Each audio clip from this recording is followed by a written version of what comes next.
బాలనాగమ్మ ఐదవ భాగం. బాలనాగమ్మను మాయల్ ఫకీర్ ఎత్తుకుపోయినాడన్న వార్త పానుగంటి పట్నం అంతా పాకింది. పొత్తిళ్లల్లో ఉన్న పసివాన్ని చూసి బాలనాగమ్మ అక్కలు, అయ్యో తండ్రి, ఎంత దురదృష్టవంతుడివిరా! నువ్వు పుట్టక మునిపే నీ తండ్రులు గండికోట వెళ్ళారు. నువ్వు పుట్టగానే నీ తల్లిని మాయలవాడు చెరపట్టుకుపోయినాడు అని ఏడ్చారు.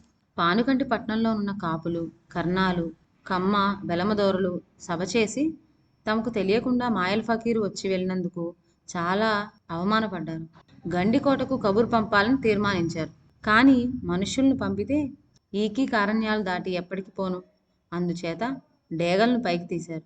బాలనాగమ్మకు కొడుకు పుట్టాడని 7 రోజులు వచ్చి బాలింతురాల్ని నాగల్లపూడి గట్టి ఏలే మాయల ఫకీరు చెరబట్టుకుపోయినాడని, చంటి బిడ్డను దాదులు పాలిచ్చి పెంచుతున్నారని జాబులు రాసి డేగల మెడకు కట్టి ఊరు బయట వాటిని వదిలేశారు. 3 జాముల కల్లా డేగలు గండికోటకు వచ్చి వాలాయి.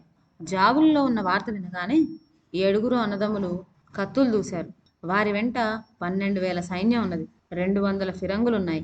ఈ సైన్యం అంతా నాగల్లపూడి గట్టి మీద పడి రాముడు రావణాసురుని సంహరించి సీతమ్మ వారిని తెచ్చినట్టు ఫకీరు వారిని చంపి బాలనాగమ్మను తెచ్చుకోవటానికి సన్నాహం చేశారు. శంఖాలు మోగాయి, దండూబరాలు మోగాయి, గుర్రాల మీద డంకా మోగింది. అట్టహాసంగా సైన్యం కదిలింది.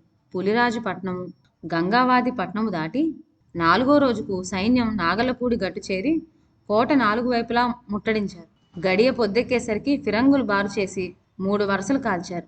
కానీ ఒక్క గుండు కూడా కోటకు తగలలేదు. కోట లోపల పడలేదు. గుళ్ళన్నీ మధ్యదారిలోనే పగిలిపోయాయి.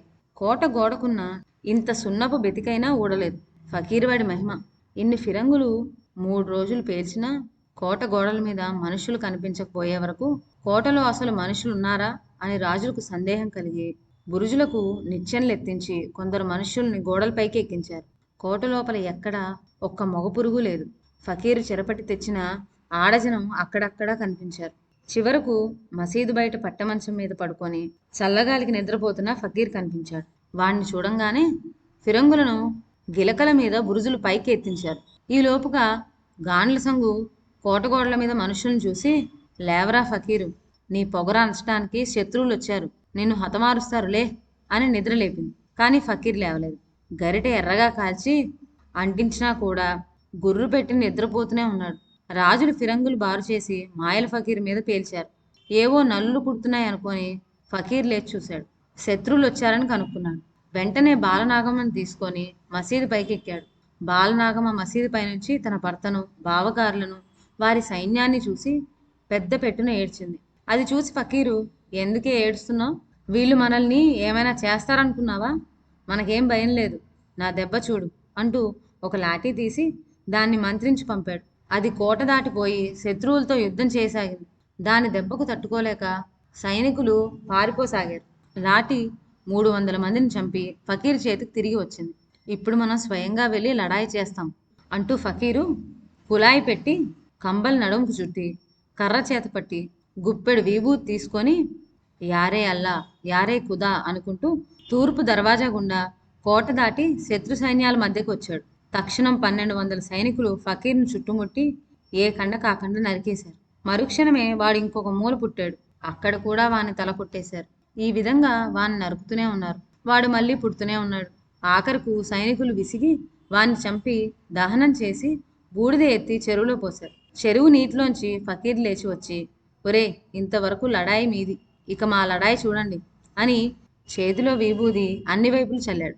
వెంటనే రాజుల ఏనుగులన్నీ నల్లరాళ్ళైపోయాయి. గుర్రాలు నాపరాళ్ళయ్యాయి. ఒంటెలు ఎర్రరాళ్ళయ్యాయి. 12,000 బలగము రాళ్ళగుట్టలైపోయారు. ఫిరంగులు నీలకుండలయ్యాయి. 7 రాజులు డేరాలు గోరింట పొదలైపోయాయి.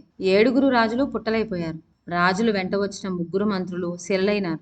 ఈ విధంగా సైన్యం యావత్తూ ఒక్కసారిగా మాయమైపోయింది. ఎక్కడా ఏవీ అలికిడలేదు. మాయల ఫకీరు బాలనాగం దగ్గరికి తిరిగిపోయి, చూడవే బామా, ఇక మన ఇద్దరికీ అడ్డులేదు, రా ఒక్క ముద్ది అంటూ ఆమెను కౌగులించుకోబోయాడు. ఓరి ఫకీరు, నా 12 ఏళ్ల వ్రతం పూర్తి కాకుండా నన్నెంటితే తల పగిలి చస్తావు, జాగ్రత్త అన్నది బాలనాగం. 7 రాజులు 12,000 బలగము ఒక్కసారిగా చచ్చిపోయారన్న వార్త రాగానే పానుగంటి పట్నం అంతా ఆర్తానాదాలతో దుఃఖ సముద్రంలో మునిగిపోయింది. పట్నానికే వైదవ్యం కలిగినట్టయింది. బాలనాగం అక్కల 6 భర్తల కోసం గొల్లున ఏడ్చారు. తలలు పగలగొట్టుకోపోయినారు. కానీ వారు కూడా చస్తే ఇక బాలనాగమ్మ కొడుకుని ఎవరు చూస్తారు? ఆరుగురు గుండెలు రాళ్ళు చేసుకొని వెంట్రుకతో కొండ పాకిన విధంగా ఆ కుర్రవాణ్ణి చూసుకుంటూ రోజులు గడపసాగారు. బాలనాగమ్మ కొడుకు బాలవద్దిరాజు క్రమంగా పెరిగి పెద్దవాడు కాసాగాడు. 5వ ఏడు రాగానే అక్షరాభ్యాసం చేయించారు. ఒక గడియలో ఓనామాలు పూర్తి చేశాడు. మరో గడియ కల్లా గుణింతాలు వచ్చేశాయి. చూస్తుండగానే బాలవద్దిరాజు బాలరామాయణము, అమరము, గజేంద్ర మోక్షము, భారత భాగవత రామాయణాలు, కావ్యాలు, అలంకారాలు చదివి పూర్తి చేశాడు. చదువు పూర్తి కాగానే రోజుకు వరహా జీతం ఇచ్చి 3 జట్టీలను ఏర్పాటు చేశారు. బాలవద్దిరాజు గరిడె సాములు నేర్చాడు. దండాలు, గుంజీళ్లు తీశాడు. జోడీలు తిప్పాడు. కత్తిసాము నేర్చాడు. బిల్లు బాణం నేర్చాడు. బాలుడు ప్రజ్ఞ చూసి ఊళ్ళో వాళ్ళంతా సంతోషించారు. తండ్రులకు కీర్తి తెస్తాడన్నాడు. ఇట్లా ఉండగా ఒకనాడు నంబివారి నరసమ్మ కడవ భుజాన పెట్టుకొని నీళ్లకు పోతూ ఉండగా చూచి బాలవద్దిరాజు తనకేపాటి గురువుందో చూచుకోవటానికి బాణం ఎక్కుపెట్టి వదిలాడు. నరసమ్మ చేతిలో కుండ పుటుక్కన పగిలి ఆమె బొటన వేలుకి ములికి తగిలి నెత్తురు బొట్లు కారాయి. అది చూసుకొని కోపం వచ్చిన నరసమ్మ, నీ తల్లి బాలనాగమ్మను మహా ఇల్లాల్ని ఆ ఫకీరువాడు ఎట్లా చెరపెట్టుకుపోయాడో గాని నీకు మాత్రం చావు రాకపోయే అని తిట్టింది. ఈ మాట విని బాలవద్దిరాజు నిర్ఘాంతపోయాడు. ఆ మాట మళ్ళీ చెప్పమని బతిమాలాడు, బెదిరించాడు. నరసమ్మ కథంతా చెప్పింది. తన తల్లి బాలనాగమ్మను మాయల ఫకీర్ చెరపట్టి నాగల్లపూడి గట్టుకు తీసుకుపోవటము, వాడి మీదకు దండెత్తిపోయిన తన తండ్రులు 7 రాళ్ళైపోవటము బాలవద్దిరాజు తెలుసుకున్నాడు. ఇదంతా నాకు తెలియదు. నన్ను తిట్టమాకు నరసమ్మ, దీవించు. నేను నీ కొడుకును, నీవు నా తల్లివి అన్నాడు. వర్ధిల్లు నాయన బాలవద్దిరాజా, నువ్వు వెళ్ళి నీ తల్లిని రక్షించుకురా. ఆ మాయల ఫకీరు నీ చేతిలో చస్తాడులే అని నరసమ్మ దీవించింది. బాలుడు గరిడీకి తిరిగి వచ్చి దానికి తాళం పెట్టేశాడు. నేరుగా ఇంటికి వెళ్ళి ఆలోచిస్తూ పడుకున్నాడు. స్నానానికి లేవమంటే లేవడు, అన్నం తినడు, పిలిస్తే పలకడు. ఎవరైనా తిట్టారా కొట్టారా? ఎందుకురా పలకవు అని తల్లులు బతిమాలారు. చివరకు బాలవద్దిరాజు, మా అమ్మ ఎవరు, నాన్న ఎవరు అని అడిగాడు. మేము నీకు అమ్మలం, నీ తండ్రులు చచ్చిపోయారు అన్నారు వాళ్ళు. మీ 6 కడుపున నేను పుట్టానా? మీలో నన్ను కన్నదెవరు? చెబుతారా చెప్పరా అన్నాడు బాలుడు. అయ్యో తండ్రి, నీకిదంతా ఏ గొడ్డు మొకంది చెప్పిందిరా?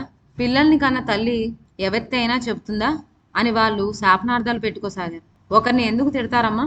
మీకు వచ్చిన భయమేమీ లేదు. నా తల్లిదండ్రులు ఎవరు, వాళ్ళ కథ ఏమిటో చెప్పండి అన్నాడు బాలుడు. ఇక దాచి లాభం లేదనుకొని వాళ్ళ జరిగిందంతా చెప్పి, ఈ వంశానికి నువ్వు ఒక్కడవే దక్కావు నాయన, నిన్ను మేము పువ్వుల్లో పెట్టి పెంచాము అన్నారు. నేను వెళ్ళి మా తల్లిని చూసి వస్తాను, అనుజ్ఞ ఇవ్వండి అన్నాడు బాలుడు. అయ్యో నాయన, నువ్వు అక్కడికి ఎట్లా పోతావు? 12,000 బలగాన్ని పొట్టన పెట్టుకున్నాడే ఆ మాయల్ ఫకీర్ నిన్ను బతకనిస్తాడా? నువ్వు నిజంగానే పోదలుచుకుంటే మా 6 నీ చేతి మీదగానే ఇంత విషం పెట్టి మమ్మల్ని ఇంత బూడిద చేసి ఆ తర్వాత వెళ్ళు. మేము నీకోసం బతికుండి ఏడవలేము అన్నారు తల్లులు. మీరేం భయపడకండి, నేను నాగమల్లి విత్తులు తెచ్చి అంతఃపురంలో నాటుతాను. నేను ఎన్నిసార్లు అన్నం తింటానో మీరు అన్నిసార్లు వాటికి నీరు పోయండి. నాగమల్లెలు బతికున్నంత కాలము నేను క్షేమంగా ఉన్నాను అనుకోండి, అవి ఎండిపోయినప్పుడు నేను ఇక లేననుకోండి అని బాలుడు వాళ్ళకి నమ్మకం చెప్పాడు. బాలుడికి భోజనం పెట్టారు. అన్నం మూటగట్టి ఇచ్చారు. తండ్రి గారి నగలు పెట్టారు. బాలుడు చారడేసి పోగులు పెట్టాడు. మురుగులు, గొలుసులు, చంద్రహారాలు, రవ్వల హారాలు, జాలరు వరహాలు ధరించాడు. తాతగారి చంద్రాయుధం మొలల్లో పెట్టాడు. రత్నకంబలి పైన వేసుకొని 6 తల్లులకు దండం పెట్టి ప్రయాణమైనాడు. ఆ తర్వాత ఏం జరిగిందో వచ్చే వీడియోలో విందాం. అంతవరకు సెలవు. నా ఛానల్లోని కథలు మీకు నచ్చినట్లయితే నా ఛానల్ను లైక్ చేసి సబ్స్క్రైబ్ చేయండి. షేర్ చేయడం మర్చిపోవద్దు. కొత్త కథల నోటిఫికేషన్ కోసం బెల్ ఐకాన్ ప్రెస్ చేయండి. Thank you.